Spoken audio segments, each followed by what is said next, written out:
દિવાળી પહેલા જ શહેરમાં ધર્મેન્દ્ર રોડ પર આવેલી સૌથી જૂની બજારમાં માથાકૂટ થઈ હતી। વેપારીઓ અને રાજકોટ મહાનગરપાલિકાના વિજિલન્સ સ્ટાફ વચ્ચે માથાકૂટ થઈ હતી। રસ્તા ઉપર દબાણ કરવા મામલે વેપારીઓ અને વિજિલન્સ વચ્ચે ઉગ્ર બોલાચાલી થઈ હતી। જો કે આ ઘટનાનો વિડીયો સોશિયલ મીડિયામાં વાયરલ થયો હતો।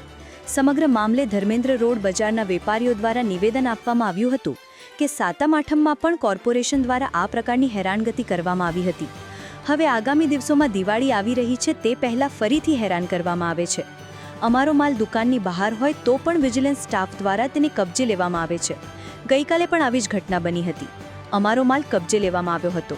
દિવાળી સમયે અમને વેપાર કરવા દે તો સારું છે। દર વર્ષે આ પ્રકારની સમસ્યા સર્જાય છે। મારું નામ છે નિયતિ વ્યાસ।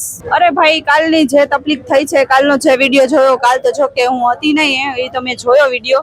આવી રીતના પબ્લિકને હેરાન કરતા જો અમારે નથી બિઝનેસ થતો, નથી ધંધો થતો કે નથી વેપાર થતો, જે કાંઈ તકલીફ કોર્પોરેશન વાળાને હોય કે શોરૂમ વાળાને હોય તો એકબીજા બેસી અને છે ને નિવારણ કાઢો। અમારી માંગ એ જ છે કે 22 દિવસ છે દિવાળીના, જે ગોલ્ડન ટાઈમમાં અમે જે બિઝનેસ કરવા માંગીએ છીએ કે વિનંતી કરીને સરકારને અથવા કમિશનર સાહેબને કે બધા સાહેબને વિનંતી કરીને કહેવા માંગુ છું કે અમને આ 22 દિવસમાં વેપાર કરવા દો।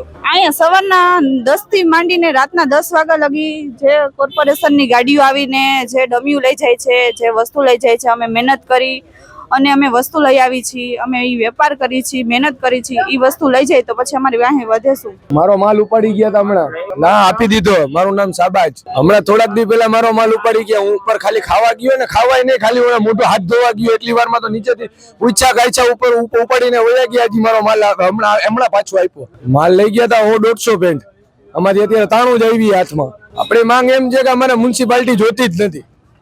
અમારી એક જ માંગ છે, અહીંયા ગાડી ના આવી જોઈએ, જેમ ગુંદાવાડીમાં નથી આવતી ને એમ અહીંયા ના આવી જોઈએ। અમારી એક જ માંગ છે, બીજું અમારે કાંઈ નથી।